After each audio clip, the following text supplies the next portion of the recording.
Hello, Spike Chartel here with another video where I rip into someone for presenting a bad argument. Who do I get to shred this time? If you ask me where has been the one area where I feel that I've been most frustrated and most stymied. Oh, fuck. Well, I knew this day was going to come sooner or later. Okay, so this is how I'm going to do this. Since this happens to be the leader of my country, and I do happen to agree with much of what he has done or has tried to do, I'm going to start out by pointing out the one thing that I think he's gotten right in regards to the statement he's about to make that I'm about to shred.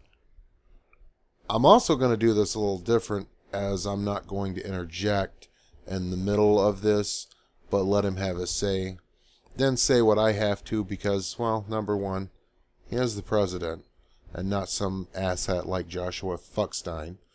And number two, it's only a minute long, so it's only fair to give him that. His crowning achievement has been the Affordable Care Act, which has helped us in many ways. While it is far from perfect, I personally think a one-payer system would have been far better. It has addressed not only the healthcare issue for many Americans that were uninsured and thus didn't have access to medical treatment they needed, but it's also helped give many people that needed mental health services access to the help and treatment they so desperately need. I think this last part is essential to point out because that fact alone has done quite a bit to curb some of the violence that we have in our country by helping to not have quite as many unstable people wandering around that commit violent acts.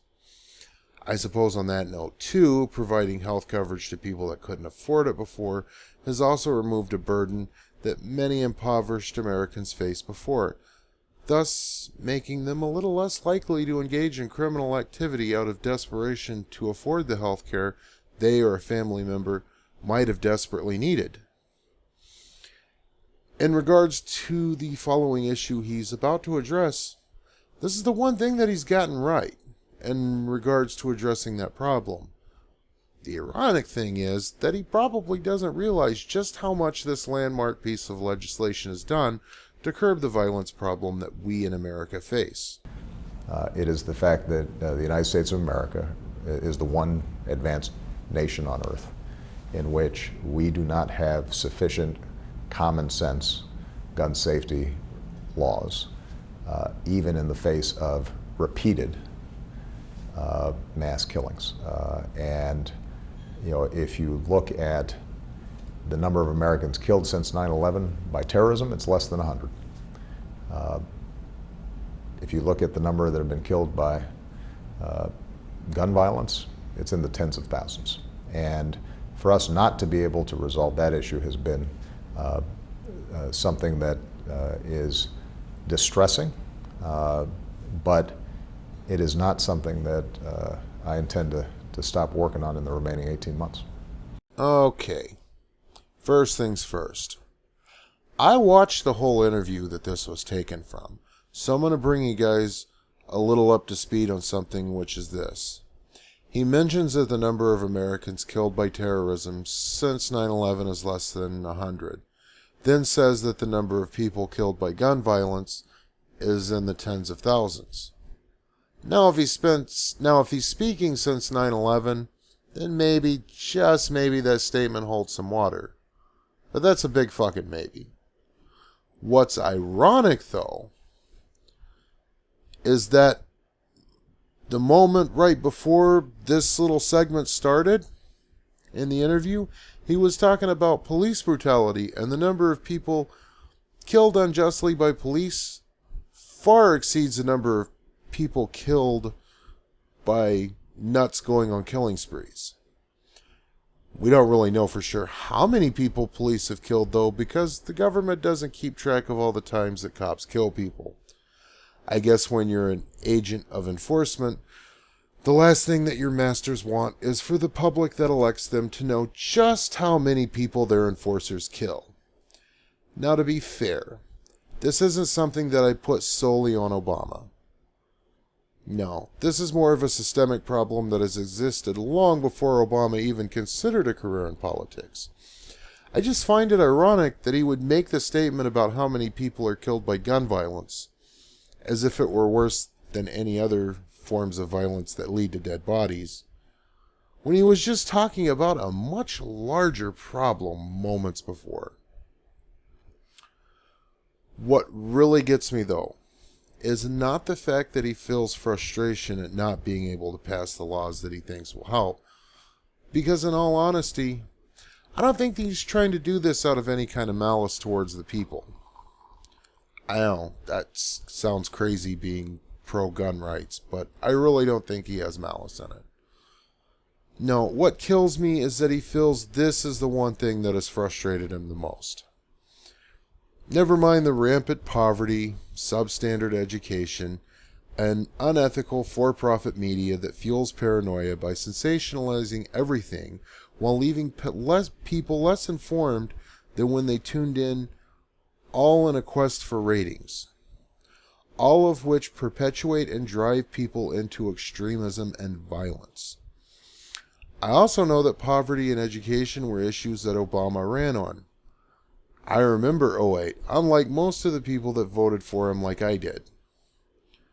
What kills me is that, as intelligent as he is, it seems like he just can't make the connection that has been established for over 100 years, that higher rates of poverty leads to higher rates of crime and violence, nor does he seem to realize that the majority of the American people, the same people that elected him into office, don't want these new laws because we don't think they work, but would love to see him try to do more about the poverty and substandard education that caused the extremism and violence to happen in the first place.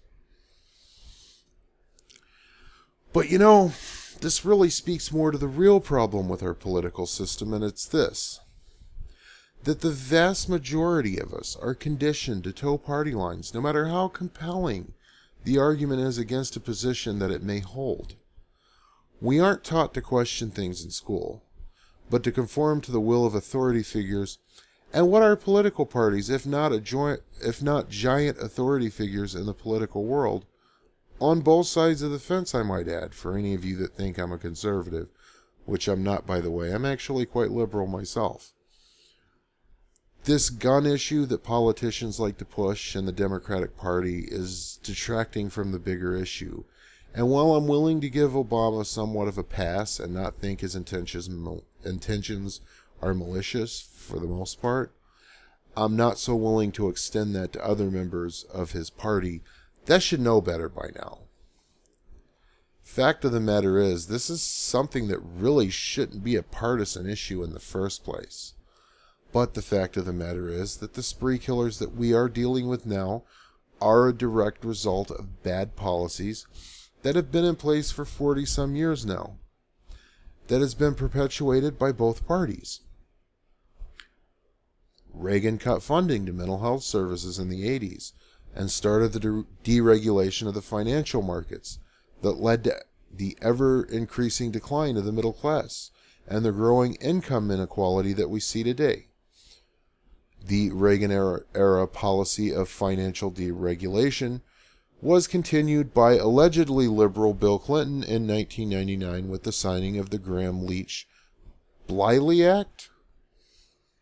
Of course, the continuation of deregulation of industry by Slick Willie wasn't just limited to this act near the end of his presidency either, lest we forget the signing of the NAFTA bill on December 8, 1993, less than a year after he took office, that allowed more jobs in the manufacturing sector to be sent to Mexico, where labor was cheaper due to a lack of labor laws and unions. Of course, I could go on and on about all of that, and probably make a whole other video on the process, but the point is that gun control debate is nothing more than an attempt by both parties to try and keep us from realizing that the monsters that have been committing these mass killings are a direct result of the bad policies of the last 40 years that have been perpetuated by both parties. Hell, I could go into detail about Obama's support of the bank bailouts that were actually just further continuation of Reagan-era fuckery. But we're getting kind of long in this video, and I think the point was made, honestly. The fact of the matter is this. Guns or no guns. If you have a society full of impoverished, uninformed, uneducated, unstable people, coupled with a for-profit, unethical media that fuels the paranoia of this downtrodden populace by sensationalism and a quest for ratings, well, you're going to have violence, plain and simple. No amount of weapons laws is going to change the fact that our politicians have created a highly unstable segment of the population, rife with the kind of conditions that create extremism and violence. For that matter, just to be real for a minute, guns aren't even the most effective means of committing mass murder either. We live in the age of information, where one Google search can give a person all the info they need on how to build a bomb out of items that are easily obtainable at any grocery or hardware store. Now, I'm not advocating that people do this, obviously. I mean, if you own a large piece of land and want to build something that goes boom for your own amusement while not hurting anyone, I won't condemn that. Hell, I might even want to see the high-speed footage if you have it. But I'm merely pointing out that it's not that hard to find other means of committing these crimes. My point is that the only reason that people don't do this is, number one, well, let's face it, the kind of people that do this kind of shit don't think logically. So they're going to grab the first thing that comes to mind when planning an attack like this, which happens to be guns for most people. Of course, for people like this, if guns aren't available, they aren't going to just give up.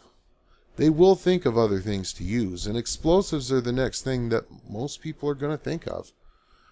Personally, while I don't think it's a good thing that people are shooting up places, I do think that it's far preferable to suicide bombers, as an active shooter is a hell of a lot easier to contain than a bomber.